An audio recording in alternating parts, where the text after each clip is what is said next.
Assalamualaikum warahmatullahi wabarakatuh. Alhamdulillah. Thank you everyone for logging in this morning. This morning we had, let me admit more people. We are recording this session just in case everyone knows. Yeah, Alhamdulillah. We are very thankful today to have our good friend Farheen, who has just published her book in Anchorage.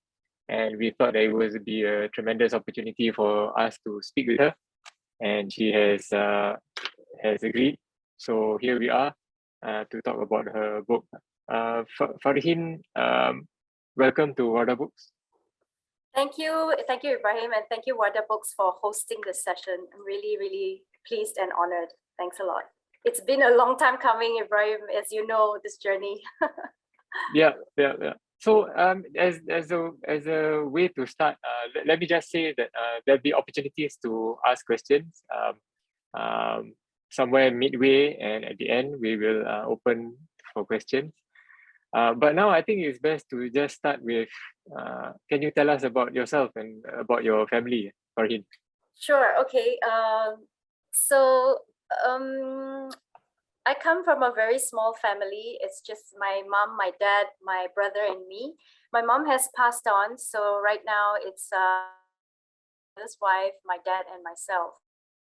What's your mother's name? My mom's name? Maimuna. MashaAllah.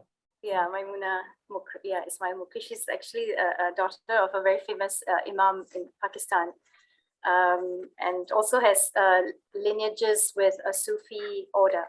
So yeah, so we moved to Singapore when I was 8 years old, and my childhood was spent in Pakistan. A very significant part of my childhood memories are from my Pakistan home and the surrounding areas, which had, I remember, a mountain, very brown mountain nearby, and my father actually used to take my hand and we would go for a walk, up.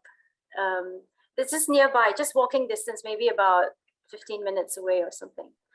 And then when we came to Singapore, my life was quite different. I was not used to seeing different sort of faces, like Southeast Asian faces, which was something very new to me. And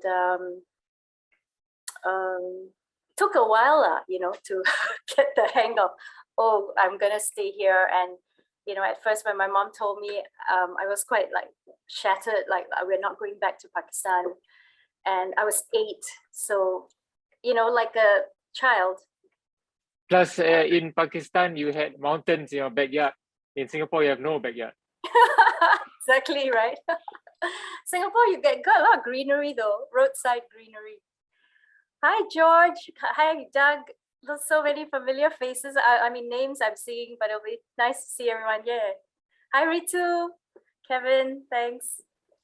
Yeah. So, and is that enough? Well, I know that you are a writer and that you have written in other capacities. Can you tell us something about what you've written or your life in writing? Sure. So actually, I was more of an editor. I've written articles in several journals, and I spent about 12 years in publication before I moved into my work for in capacity development of youth, young people. So I spent the time when I was actually doing publications.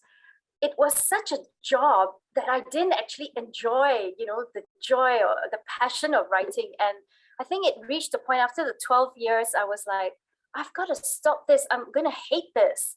So I consciously stopped, and I said, I'm going to do writing as a passion. I'm not going to do it as a job. It was a very, very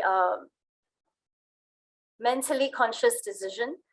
And I'm glad I made it, because I really wasn't enjoying submitting things by a certain deadline, and this has to be cut and this has to go there, and it was just quite intense. So what I wrote on, I would say, was more what I edited. I've edited lots of people's PhDs. I've edited journals, and I have edited articles for publications, books by centers in Singapore and other places around the world. Yeah, so it was very, very varied. But social issues, I would say, women's issues, some spiritual stuff, animal stuff, like very, social science sort of interest area. Yeah. Okay. Let's talk about the book. In Anchorage, a journey of migrations and new moons. As I was going through the book, I was reminded of the book Unaccustomed Earth by Jhumpa Lahiri. All the stories in that book are about Bengali immigrants and how they set out from home and they plant roots in unaccustomed earth in a land far away from India or Bangladesh. So the idea is that people, just like plants, and you're in ecology, you understand this, but just like plants, and farmers will tell you that if they practice crop rotation, that they thrive in new earth or in unaccustomed earth. So a lot of your book is about travel, and particularly nautical travel. Particularly, sorry, I didn't catch that, Ibrahim. Nautical travel. Nautical. So and travel. So what realization has travel brought to you and your family? Wow. Okay. My dad always says to me, life is a journey, and if this doesn't ring it home, I don't know what does, because we are a family of travelers. Even before we came to Singapore, we were, moving around. Even before I was born, as you can see from the book, my parents were already traveling. Soon after Mom married Dad, I think within a month, they were on a voyage to South Africa, East and so for a Pakistani woman at the time, this is in the early 60s, it was very rare for a woman to be accompanying, it's very male dominated on the ship, and for a woman to be accompanying her husband on that voyage. And it was, I think, more than a month-long voyage because you have to sail there and back by sea. And Dad was in command. And then, of course, it's not just one port. It's Mombasa, it's, different parts of East Africa and South Africa, and then you go back bunkering, blah, blah, and you come back. So what I think travel prepared me, I would say, a lot of the fact that we're not accustomed. Please excuse my cats, they will be in the background.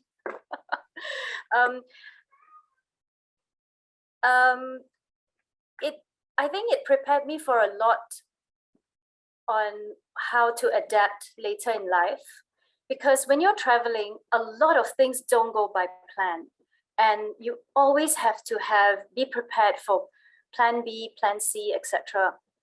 Not only that, you just have to adapt, think on your feet. You cannot afford to throw a tantrum and, oh, I don't want it, I don't want this. You don't have time for that. You've just got to keep going and adapting. And I think that's exactly what life is all about, right? It's about adapting, adjusting. So for me, that has been a really rich experience, this travel aspect that my father has, imbibed in all of us. So there was a voyage. I don't know if people have read the book. I talk about it in the book. It's a voyage to the Far East. And I was 16 years old at the time. There's a picture of me. I decided to do a cameo in that book. And that was the first time I had seen how people respect my father in that capacity as captain, and I was like, wow. I was like, I literally had to stand at the side and watch this, right? Because at home, we see him as dad, right? He's strict with us, it's okay. But when he's strict with the crew, oh my God, I was like, shit, they're gonna get it. They're gonna get that wrath, But he's otherwise a very gentle person. It's a very genteel, manner of meeting people. Sometimes you wonder, can he really be a captain? He's so soft-spoken. So actually I was going to talk a little bit about that. Please. Maybe you want to talk about it now since you're here? Sure. Okay. So I was going to talk about it in relation to, let me just find it where it is. Dang. Yeah, he's got a very gentle soul, right? And he's very calm when he meets people. So there are certain qualities about my dad that made me want to write this book. My dad, he has an endearing soul. When friends come to my house, Dad would talk to them very easily. He has no issue. Even when I was in school, I remember he would come to my Girl Guides campfires, and we'll be chatting up a conversation with my friends. I'm like, Dad, can you not do this? But and then later, my friends would remember and say, Farheen, your dad was so part of your life. And I didn't see it that way. I just took it for granted. It's amazing. Later in life, you look back and you think, wow, my parents did this for me. And, they sacrificed this or that for me. So yeah, it has been a really emotional journey, this book. Actually, I wanted to start, Ibrahim, with how this whole idea came about. What actually made me want to even write this book.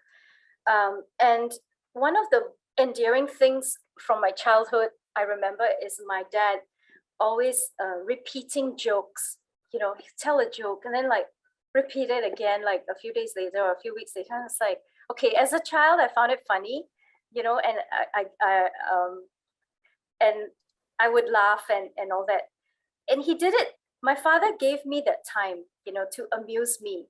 And I gave him that audience, right, that he expected. So to me, it's a really nice start, I would say, to building that bond between my father and myself. And then later on, as I became, entered my teenage years, the jokes were no longer funny. And I'm like, Dad, not funny, yeah. And then, okay, I started asking questions about his sea life. That's where the sea episodes started to come in on repeat, just like his jokes, right? And he would repeat incidents that happened. And then fast forward to, I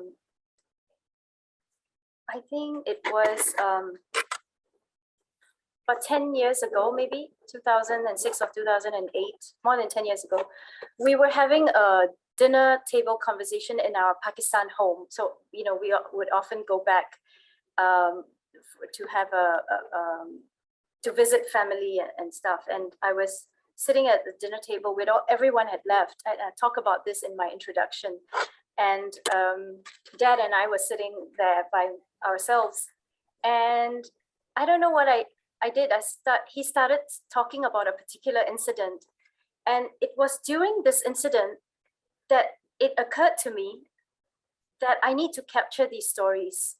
It just occurred to me, Farheen, you've got to put this into a book. The fact that he's repeating this, even now, he's past his retirement life, this must mean something to him. It has a huge impact on him. The fact that he can repeat it and tell you, with weight. So that's when I made, a decision. Okay, I'm gonna do it. And I started recording. He didn't know. I started recording his voice on my phone. And that's how the journey began. And I must say that I've always valued him. But when you want to write a book, that's a commitment to honoring those incidences. So that's how we got started. And the framework for this book was straightforward. My subject is there. His English is good, alhamdulillah. I don't need to translate too much from another language.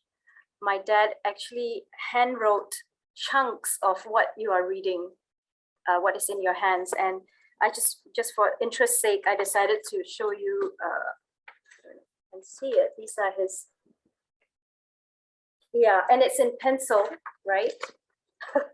And there are pages and pages and copious pages, right? These are the original of how this book started, right? And I, of course, then made a photocopy to, preserve the actual work. And then I just, thought, okay, better start transcribing, or actually from what he wrote.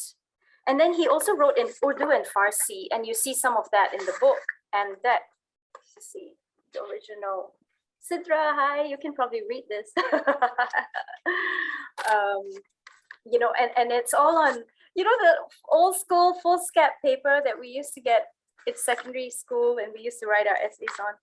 It's all written on these, yeah. And it is really a labor of love, this entire project, right? So my dad, I would say, his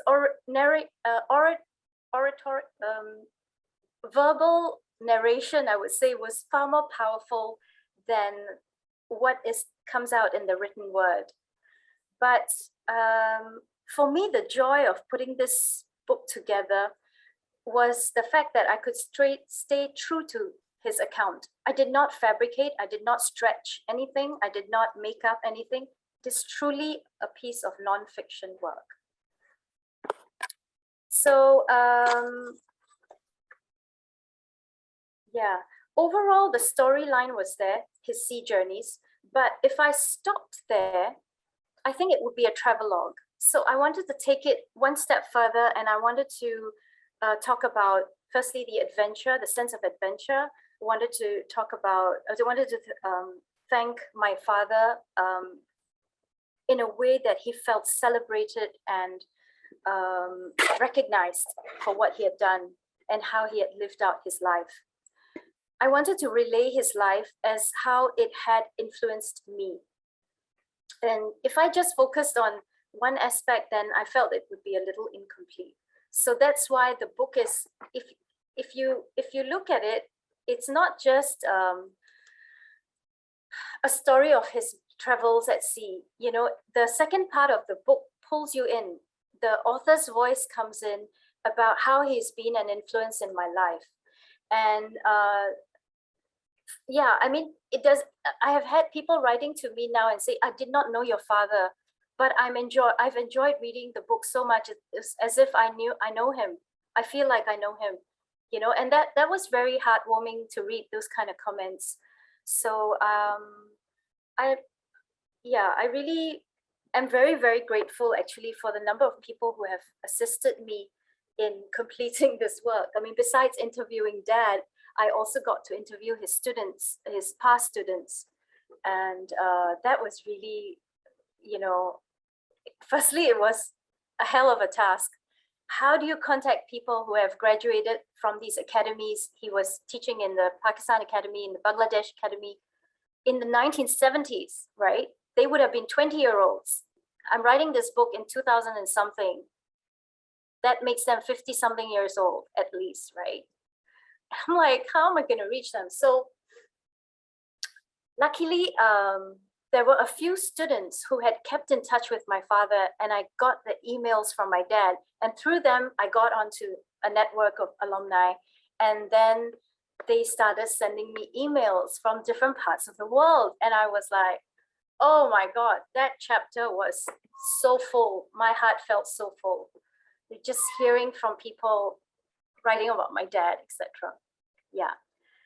So thanks. Yeah, it's really interesting insight, especially when you said that there's a reason why people repeat their stories. It's not necessarily to annoy your teenage daughter, but it's because the stories are important to them, and they want you to remember these stories. That they want someone to hear their stories. Of course, the loved ones to know their stories. So yeah, that's an important insight. I think the ultimate act of taking it seriously is to write it down. Yeah. Yeah. You know, I'm quite happy to, actually I have stuff to talk about, but I'm quite happy to pause for a bit and take some questions. If anybody, you know, suddenly has a burning question on what you would like to know about my journey, then that would be more helpful and meaningful, I think, to our audience. So I can take questions as we go along. Okay, so don't hold back. Let's make it an interactive session. 2 ways. Yeah. Farheen, one question I have Yes. is, did your dad ever think about how his life would have been different if he had stayed in India? Because he wanted to, he couldn't get into the university or institution he wanted to in India, so he went to Pakistan. Yes. But what if he never left India? I think he would have stayed on because he's very close to his family. There was no reason for him to leave. And I've asked him this several times, actually, George. I've asked my father, because whenever he talks about that departure, which is why that is in the opening chapter, he is emotional. Oh. His eyes will tear. Even to this day, like you talk to him, you say, Dad, why did you leave? He said, I had no choice. You know, there was no future for me. He's 19 years old. The doors are closing on you. There was a war. I mean, there was a Pakistan and India separation, right, in 1947. And he was 16 years old at the time. And when he was 19, so the story is, for those of you who haven't read that part or haven't gotten the book yet, is my dad applied for an engineering college in Pune, which is a little bit south of, Ritu, is it south of Bombay? Is it south? It's west of India, but with Bombay, I'm not good with that geography. Okay, south of. But it's west of India, yeah. West, okay, thanks. So he applied and he couldn't get in, and he'd lost out by just 1% or something like that. And he felt so devastated, you know, because they had a different benchmark for Muslims and they had a different passing mark for people of, you know, other, whatever you call it. So, so my dad was like, what am I going to do? So he started working at a shipyard. And at that shipyard, that person put him in touch with someone in Pakistan. He said, you know, just go. You have a bright future. You make a life out of yourself over in Pakistan. And so he took a risk and he did it. And it's a very good question. You know, that why would he have stayed on in India? Yeah, I think he definitely would have stayed on. They were a very closely knit family. My dad and his brother were the two young men in the family, and they had two sisters. And their father was a milk distributor. So, you know, there's not much income in that sense, but enough to get them by. And at that time, money, of course, different value than what we speak of today. How did your dad's work shape history, whether it's in his role as a ship captain or father or another context? He actually contributed a lot to the maritime industries of Pakistan, East Pakistan, which is now Bangladesh, and Singapore. So he was part of he was actually not part of, he was the person who rewrote the curriculum on what needed to be taught to pre-sea cadets. And pre-sea is the most important stage before you get your career at sea. If you're pre-sea is like before you go on sea, you do a lot of training, you know, and you have to do this short voyage. I'm not sure. There's some Captain Akil, you're there. Maybe you can just jump in. You have to just do a few hours out at sea to do this. And my dad revamped the entire course for that. So that was in Singapore. He also did the same for the academy in East Pakistan at the time, which was Bangladesh. Before Bangladesh became Bangladesh, it was East Pakistan. And at that time, the academy was just set up and my dad was asked to go and head it. So there, nothing was in place. And so then he, you know, set it up and, well, yeah, when you hear it from him, and you hear it from the boys, right, who attended the academy, they said he was such a strict disciplinarian, you know, put things into place, like everybody's got to clockwork and this and that. I can just picture it because he keeps citing his National Cadet Corps training, NCC training, as being influential. Yeah. So he's contributed in that way, writing the curriculum for the Port of Singapore Authority. So Singapore's port actually was transforming during this time in the 1970s. 1965, Singapore got its independence. 70s and 80s, it was really building up the shipping industry. And Dad was, he was at the helm of it with a lot of other maritime professionals who were guiding these boys to go through the journey. And my dad, being an extra master, he's able to assess captains. So that's quite a senior level qualification. Mind you, his beginnings are he didn't even complete, college, right? Couldn't get into that college. So his journey is quite remarkable. He climbed his way up from a cadet to a captain and then an extra master. Yeah. Thanks, Renee. Good question. Thank you. So, yeah. I have another question. Yes. I think this is the question on everyone's mind. When are you going to write your own memoir? Yes. Everybody asks me this. It will be the sequel. It won't be a memoir, but it might be a collection of my travel stories, because I feel I have done a lot of a different kind of travel, and I've done a lot of what I'm teaching right now, social impact work. I feel there's a lot of stuff from my travels that would lend into that book. So yeah, it will be a continuation, of my dad's journey, how it has influenced me to travel as well. Right. And have you already written like vignettes or something like that? Have I written what? Sorry? Like vignettes, little stories, short episodes from that might go into this future book?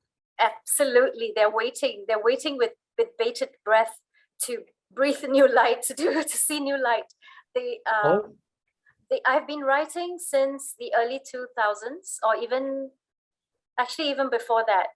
Every time I traveled, I would carry something like these little notebooks. Oh, right. Right. And because they fit into your handbag. Yeah. And of course now it's mobile phone, but I then bought a portable keyboard, and I remember the days of the Palm. Yes. Palm Pilot. Palm Pilot, exactly, right? And I would buy a foldable keyboard, and every plane ride I was on, I would be typing away my thoughts. So this was it's always been in the back of my mind that it's going to be a book on a collection of stories, collection of my travels, and put it together, compile it together. But I personally, just my own view, I think the more interesting part of your life isn't when you travel. It's what you do in Singapore and Malaysia. True, but perhaps, maybe, yeah. But I think, George, I will be able to sneak it into the book. Oh, good idea. Yeah. Hi, Farheen. Hi. So I wanted to know at what point did you tell your dad that you're writing this, and what was his reaction? Because you mentioned earlier you're secretly recording it. So I was curious to know about that. So I think it came to a point when I was verifying some facts, and I said, but you said to me, blah, blah, blah, blah, blah. And then he was like, did I? No, actually it was blah, blah, blah, blah, blah. And I said, no, hang on a minute, and then he was like, why do you need to know so much detail? And then I said, oh, because, I'm trying to compile all your stories. You keep telling me all your sea incidences. So I thought, I'm just going to put it together in a book, and then I can read it whenever, right? Then you don't have to keep telling me again and again. So it was a little bit of a tongue in cheek, but he got it, and he was like, wow, say, well done, my boy. So he calls me my boy because he says I'm his daughter and son. Hi, Mark. Yeah, I haven't seen some of you in like ages. Oh my God. So yeah. Been a long time. Yeah. Good. Congratulations. Thank you. Thank you so much. Thank you. It's good to see you, mate. Yeah. And you. Thank you. So yeah. So I think when my dad eventually, when I started telling him, I want you to remember, come on, you can do this, Dad. Think back. What else do you remember of the time? What do you remember of the surroundings? What was happening in the society? That's when he got onto the project and he said, okay, give me some time. I will write it out for you. And that's where these handwritten notes come from. I gave him the time. He went and he did it. And then I said, whatever you remember. So actually, it's chunks. I thinned it down. I had so much. He wrote so much. And I thought, is this going to be interesting to people? Which part is going to be interesting? So I had to sieve that out based on a person who is non-nautical. I want this book to be read by people who have no knowledge of the from the stern to the the aft and the, you see, but I don't know now the terms. the what do you call that? The front and the back of the ship, right? And the port and the starboard. Okay, I know that one. Sides of the ship, right? We used to hear a lot of shipping terminology in our household, and in a way, it becomes a white noise. You're just not listening to it anymore. It's just in the background because you hear it so often. But it doesn't mean that I negated those incidences. I think they were very, very powerful, and they stayed, and I captured some of them in the book. So yeah, he was very much a part of the story writing process. It's amazing. Oh, congrats. Thank you. Thanks a lot. Yeah. I'll move on and talk a little bit more, and then we can take more questions. Or does anyone else? You can actually, I'm not really looking at the chat, but it's got beautiful handwriting. Thank you, Tanya. Yes, grandfather told jokes over and over again. Oh my God. Thank you, Doug. Okay. I'll carry on if there are no questions. So I want to talk a little bit about tracing my dad's journey 50 years after he had done it in South Africa. This was an exciting part of writing the book for me. My dad did this journey in the 1960s. He would visit South Africa, and I was determined to find these people who received mom and dad at the port whenever his ship arrived. And so I told my father, I told my mom and dad, I'm going to make a trip to South Africa. I'm going to try and find these people, and I'm going to get their accounts. Now, what happened, that in itself was a journey, right? And when I arrived, all I had was one address, which is mentioned in the book, 40 Riverside. Okay, it doesn't say 40 Riverside road, drive, street, nothing. It just says 40 Riverside. That's all my father could remember. And I was on this journey to find 40 Riverside. Well, Riverside Wedge existed, and it was not near where 40 Riverside is supposed to be according to the maps. So obviously the roads had evolved, and then people, the families who used to live there, had moved from Durban to Cape Town. So then I went across the garden route in South Africa, across to Cape Town to find them. Backtrack to Durban again. While I was in Durban, I found a journalist who was working for the Shipping Times of one of the South African newspapers. And through him, I got access to the archives, the newspaper archives. And I said, my dad has been reported in these stories. I need to trace and find these articles. So he said, okay, took me to the archives. I got permission, and then I spent a few days, morning to night, just going through, computer, how it is, right, in the libraries. It's a very tedious job, but you find it and you're like, oh, I found it. I found the story on my father. So it was very, very exciting. And after that, I eventually found the people who had received my father in the 1960s. They were teenagers at the time, but they remembered him very well. They were so happy that the daughter of Captain Mukri has come and, completely went out of their way to host me. got me a SIM card, put me up, would not hear of me staying in any hotels. It put me up. I was just like shuttled from house to house. This is the hospitality, right? And then, of course, Ramadan was starting. I had planned to be back for Ramadan, but then they were like, no, you cannot. You have to spend. Okay, fine. So I spent a week of Ramadan with them. And they turned out to be such a philanthropist family, true to the account that my father had related, right? He had said they are philanthropists. They went to South Africa from India. So that's another migration story right there. They had left India even earlier than that, right? And they had gone and set up schools to teach, little kids. The term used is madrasas. But I was very careful of using this term because in today's context, the term madrasa sends off this, violent image in your mind. It's like, oh my God, they set up a madrasa. There's nothing like that. They set up a school. A madrasa is a school, okay? And during Ramadan, I saw it selfless. Everyone is fasting, but these guys, every day, they were preparing meals for those who do not have enough to eat for the breaking of the fast, because even the poor people will fast and they don't even eat regularly, right? It's not just during Ramadan. So there would be free food at all these mosques during every day of the month of Ramadan at all their mosques. So the mosques was run by the Sufi family. They were called the Sufi family. And it was amazing to find roads named after the Sufi family, Marine Drive, Sufi Marine Drive, Sufi whatever. Like I found road names and I was like, wow, these guys they've made a name for themselves. Yeah.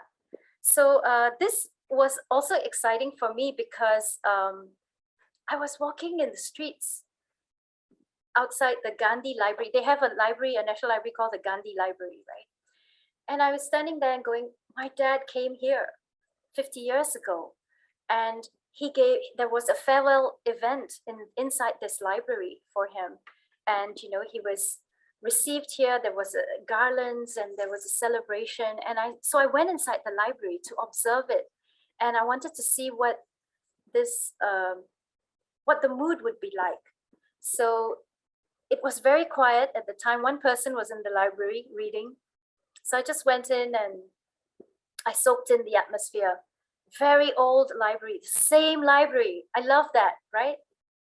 Nothing has changed. It's not like you go to these countries where the facade has changed, the staircase has changed, there's now a lift. No, it was the same, exactly the same as what my father described. And mom was with him actually. So sometimes I would jog both their memories. Yeah. So this was a very interesting part of my journey and visiting both Durban and Cape Town. And I managed to get black and white photographs from the archives. Yeah. I'll pause again for questions that might be coming up in your mind. Anybody else would like to ask? How do you plan to distribute the book? Okay.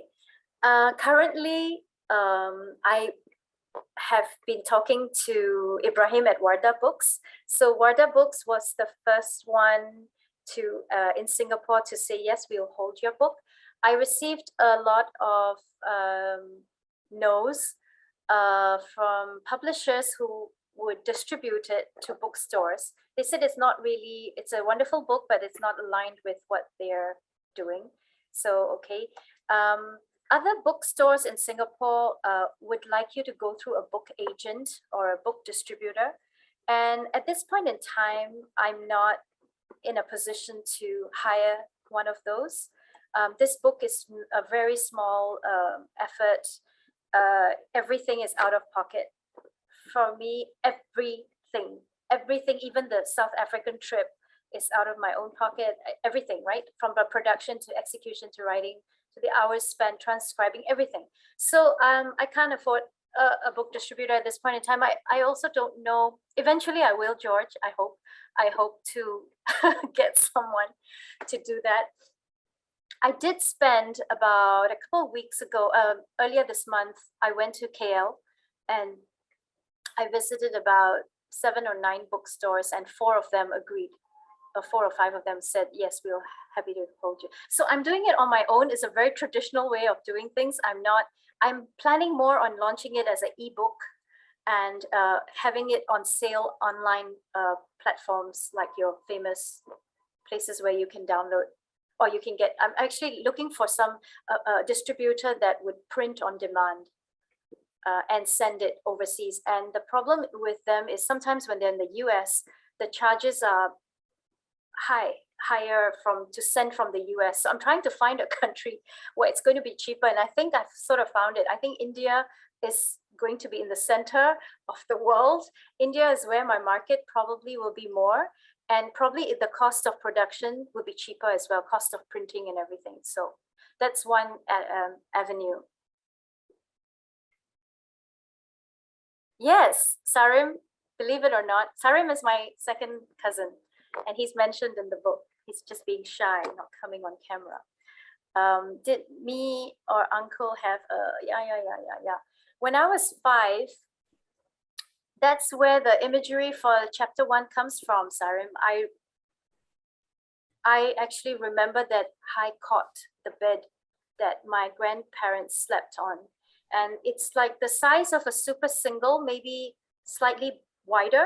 And it was so high, or maybe it looked like high to me as a child. I was only 5 years old, right? So everything is like, whoa, yeah.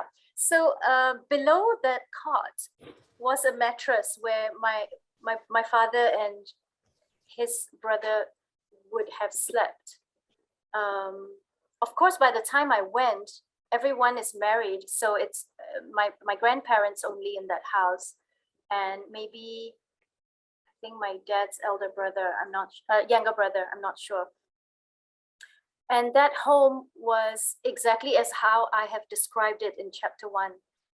4 families on one floor shared a bathroom, 1 toilet on one floor. It was at the end of that long corridor. And the 4 houses were on this floor. It's like an extended corridor with a few houses. So there were only 4 houses, and then the toilet was at the end. And I remember that. And I remember there was no proper kitchen. I remember there was there was a stove on the floor, and or maybe actually I can't remember now very clearly. But I remember the kitchen corner was very simple, and tea would be prepared on a small little stove, and there was a window near there for ventilation, obviously. And that home was just a 1-room apartment. Literally everything was inside this big room, right? So there was a study table with shelves. There were shelves there by the time I had gone in the 1970s. So my dad would have lived there in the 40s and 50s, but 51, he left to go to Pakistan. So yeah, rustic.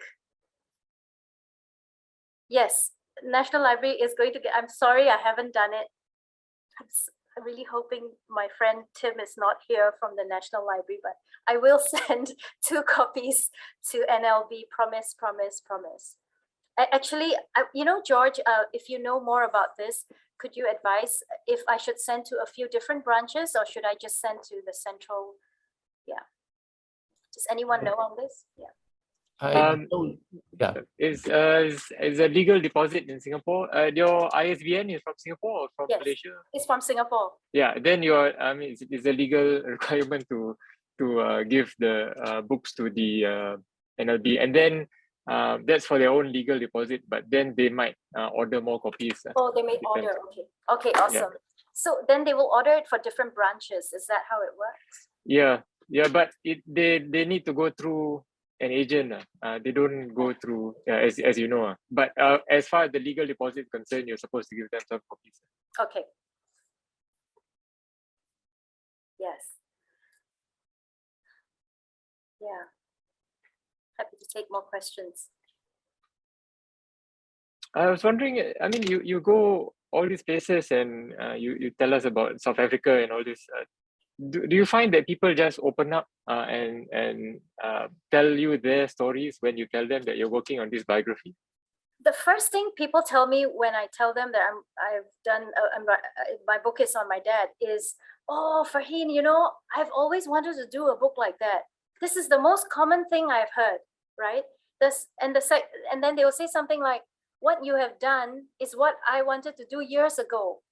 You know, you have done it.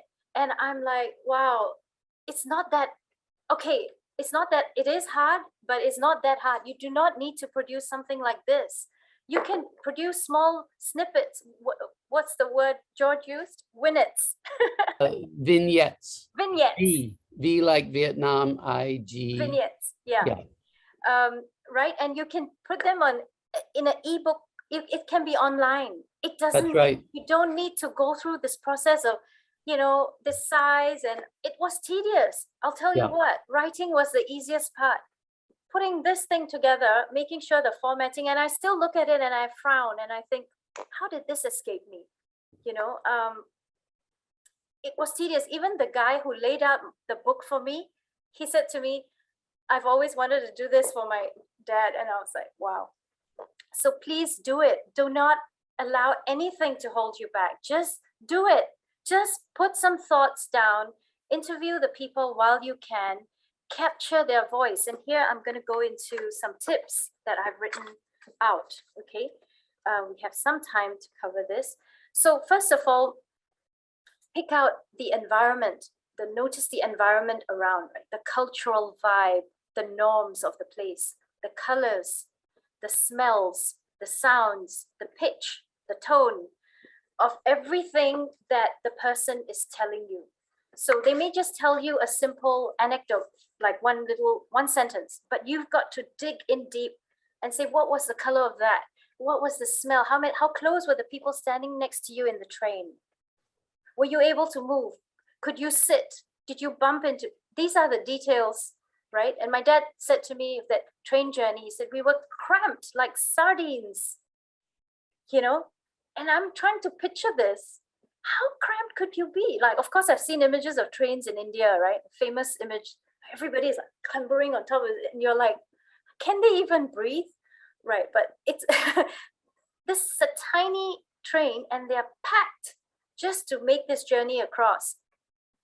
Actually now, you know, just talking about tips, I wish I had expanded more on that chapter of the migration. Is to me a really powerful start of this book, to this book, how this migration actually happened for my father. Second thing is, what information would be useful for your narrative? So the person is going to give you a lot of data to work with. You need to figure out, no, this is extra stuff. This I might need later in the book to pepper it, spice it up, etc. This is what I need to start with. So you've got to get you know, grab onto something that is going to be of interest and then expand your story. I still think I could have done a better job than what I've done. It's work in progress, you know.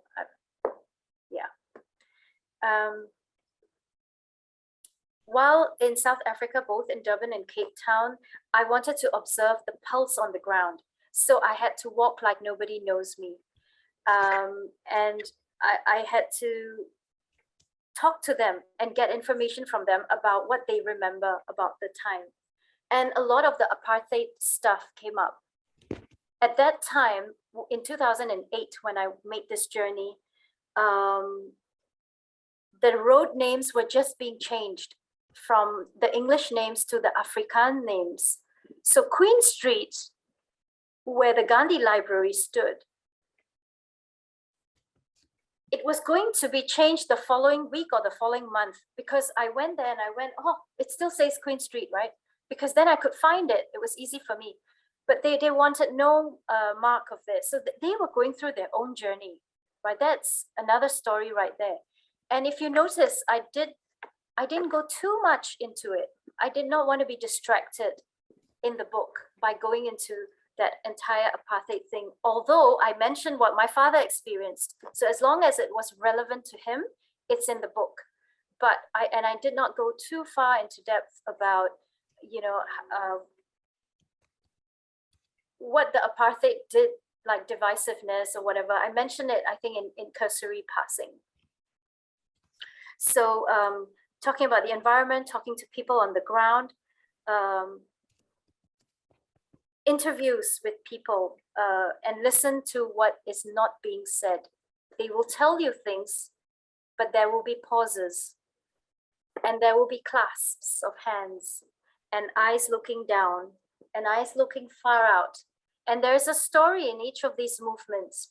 And I think we need to be able to capture that. What is not being said? Are you holding back something? What are you holding back? Why are you holding back from telling me that much? You may not need it in the book, but get it anyway. So this is a tip for you to like get that information, have your fodder, right? And then you sieve through it later.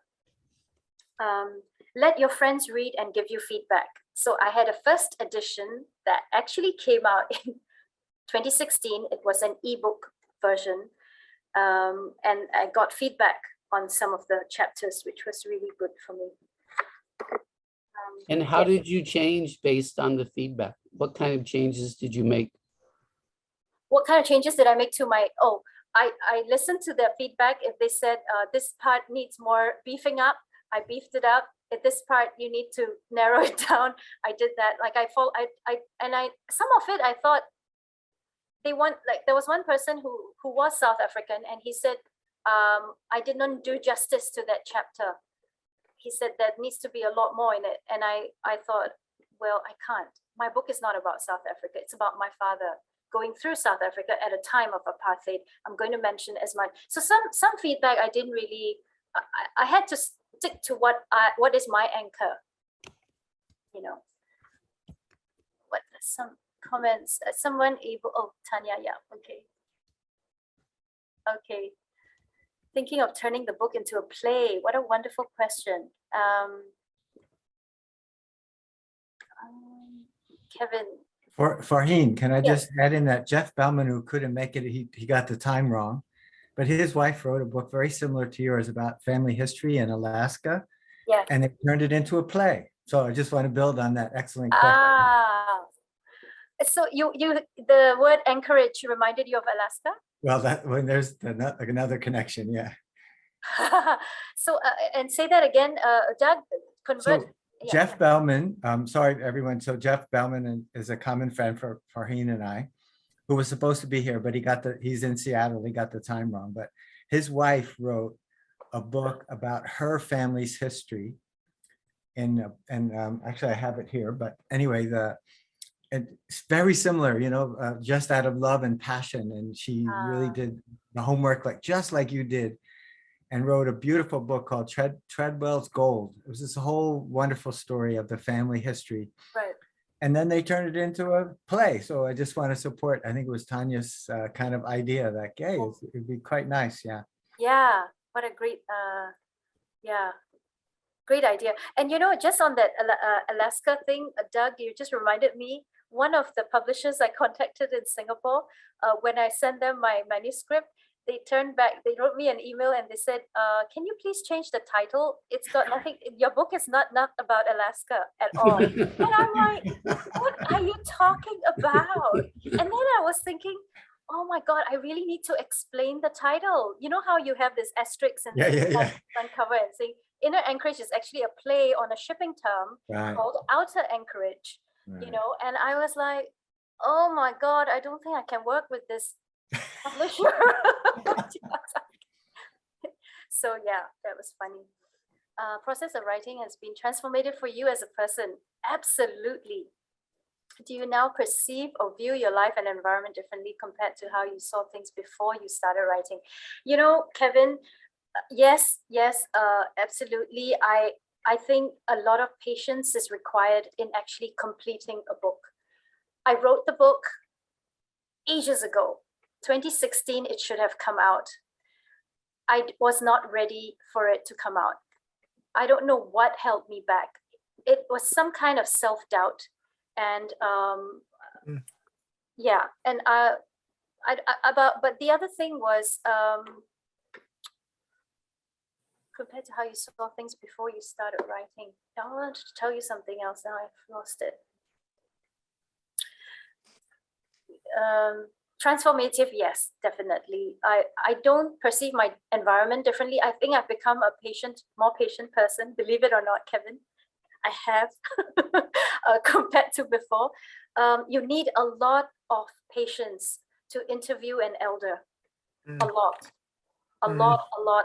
I cannot emphasize this enough, because they will forget, they will mix things up, and they will remember certain things more than certain things, right? This is selective memory. And so if you want to do a book like this on any, not like this, but on any of your elders, adjust your expectations and capture the facts earlier than later. Don't wait. Because now, thank God, right? My dad was able to write all this while he was still quite capable. He still texts me right now. He WhatsApps me every day or every other day, but he's mixing up functions like the video message on WhatsApp versus the audio message. And we'll be talking on the phone on a WhatsApp call, and he will be saying, "Can you see me?" So he's mixing up things. And this is aging, right? This is aging. It's a very vulnerable part of accepting, this is my father that I wrote a book on, and he's going through this now. He's 89, mashallah. He's doing really well. The fact that he can use his thumbs and send me messages daily, come on. That's very impressive for an 89-year-old. Sending me WhatsApps, forwarding me things. And, he adjusts, he was on LinkedIn. Right? I mentioned this in the book. He was a top commentator on LinkedIn. Come on. So I'm really very proud of what my father has done. And yes, in that respect, Kevin, it has really, I think, matured me as a person, in my worldview. Yeah.